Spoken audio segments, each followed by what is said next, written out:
Hello my friends, आप सुन रहे हमारी कहानी माफियाज एंजल एपिसोड 19। तो चलिए स्टोरी को आगे बढ़ाते हैं। स्टोरी पसंद आती है तो चैनल को लाइक, सब्सक्राइब और शेयर करिए और ज़्यादा से ज़्यादा कमेंट करके मुझे बताइए कि आपको ये कहानी कैसी लग रही है। अंतरा जैसे ही आरवी कंपनी के अंदर गई वैसे ही वो किसी से टकरा जाती है। जैसे वो लेडी संभल नहीं पाती है और नीचे गिरने को हुई, वैसे ही उसके दो बॉडीगार्ड्सों ने उसे संभाल लिया और उस लेडी को सीधा खड़ा करके अंतरा के पास आ गए। वो दोनों गार्ड्स उसके सर पर गन तान कर खड़ी हो जाते हैं, जिससे अंतरा अपने ऊपर गन देखकर डर से कांपने लगती है। वही वो लेडी खुद को संभाल कर एक नज़र अंतरा को देखती है और उन बॉडीगार्ड्स को देखते हुए कहती है, दूर हट जाइए आप दोनों, उससे इसमें इनकी कोई गलती नहीं है, हमारा ही ध्यान कहीं और था। वो लेडी की बातें सुनकर वो दोनों बॉडीगार्ड्स वहाँ से हटकर साइड में खड़े हो जाते हैं। अंतरा की नज़र उस लेडी के बोलते ही जैसे ही उन पर पड़ी वो शॉक हो जाती है। वो लेडी अपनी आंखें बड़ी करते हुए उन्हें ही देखती है।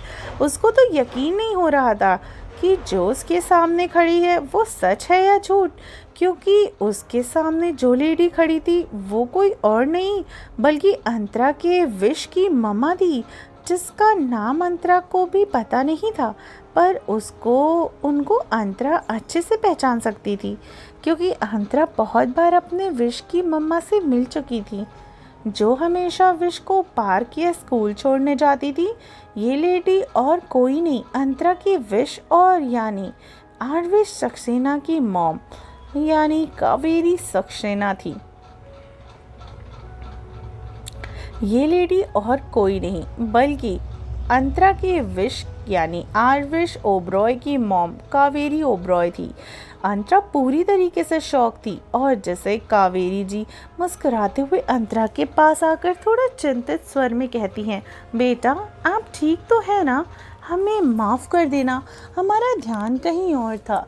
अंतरा उसकी बातों में होश में आते हुए अपने चेहरे के भावों को नॉर्मल करके कहती है, नहीं नहीं आंटी, हम ठीक हैं, आप प्लीज़ हमसे माफ़ी मत मांगिए, हम भी देखकर नहीं चल पाए।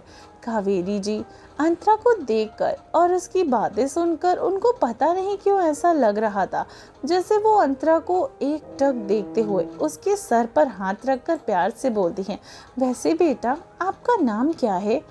अंतरा कावेरी जी को देख थोड़ा इमोशनल होने लगती है और उसको ऐसा लगने लगा जैसे उसका उनके पास ही फिर से वह अपनी भावनाओं को कंट्रोल नहीं कर पाती है। जी मेरा नाम अंतरा है। अंतरा अच्छे से जानती थी कि आरविश या उसकी फैमिली को किसी को भी अंतरा का नाम पता नहीं था, क्योंकि विश के साथ सब लोग उसको अपनी एंजल के ही नाम से जानते थे, यानी विश की एंजल। कावेरी जी बहुत प्यारा नाम है बेटा आपका। अंतरा उसकी बात को सुनकर मुस्कुरा देती हैं। कावेरी जी आगे बोलने लगी, जैसे अंतरा क्या आप यहाँ काम करती हैं। अंतरा कावेरी जी की बातें सुनकर अपना सिर हाँ में हिला देती है। कावेरी जी वैसे आप यहाँ किस पोस्ट पर काम करती हैं। अंतरा जी मैं वो मिस्टर आरविश ओब्रॉय की पर्सनल सेक्रेटरी में रूप में काम करती हूँ। कावेरी जी अंतरा की बातें सुनकर थोड़ा शॉक्ड हो जाती हैं, क्योंकि आरविश किसी भी लड़की को अपने पास यानी आस पास तक नहीं भटकने देता, तो वो कैसे एक लड़की को अपने पर्सनल सेक्रेटरी रख सकता है। इसलिए कावेरी जी ने फिर से पूछा। एक बार फिर से अंतरा पूछने लगी, बेटा अभी आपने क्या कहा, आप किस पोस्ट पर काम करती हैं। अंतरा वैसे ही भावों के साथ, जी मैं वो मिस्टर ओब्रॉय की पर्सनल सेक्रेटरी हूँ।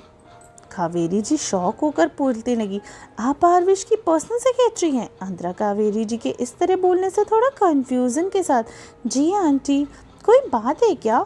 कावेरी जी अपने भावों को नॉर्मल रखते हुए, नहीं बेटा कोई बात नहीं है, ठीक है बेटा हम चलते हैं, आपसे बात करके अच्छा लगा, आपसे फिर मिलेंगे।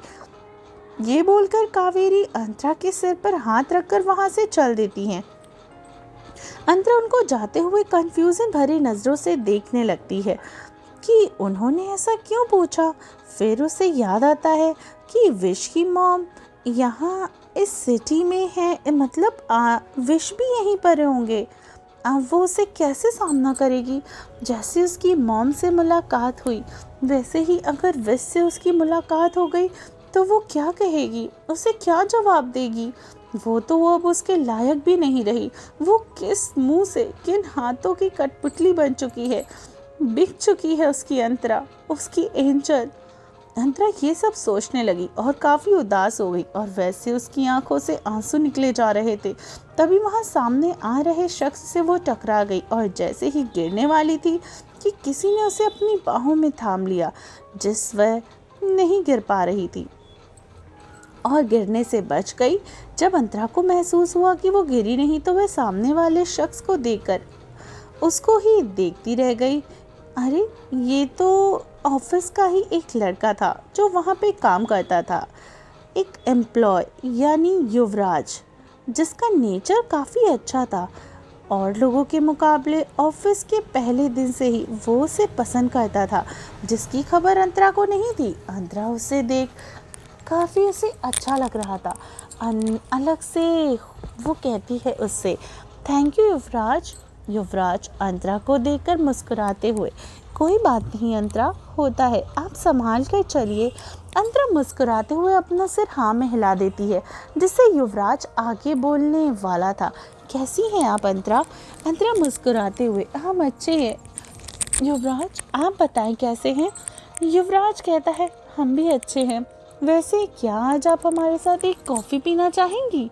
प्लीज़ मना मत करिएगा, हम बस एक अच्छे दोस्त के नाते आपके साथ एक कप कॉफ़ी पी रहे हैं। अंतरा युवराज की बातों को सुनकर थोड़ा सा सोचती तो है, मना करने वाली ही थी, पर उसने इतने रिक्वेस्ट करने पर वो उसे मना नहीं कर पाती है और वो उसके साथ कॉफ़ी पीने के लिए मान जाती है।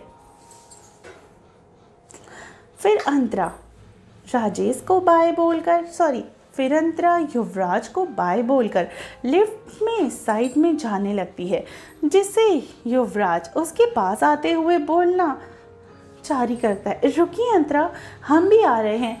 जिससे हम एक साथ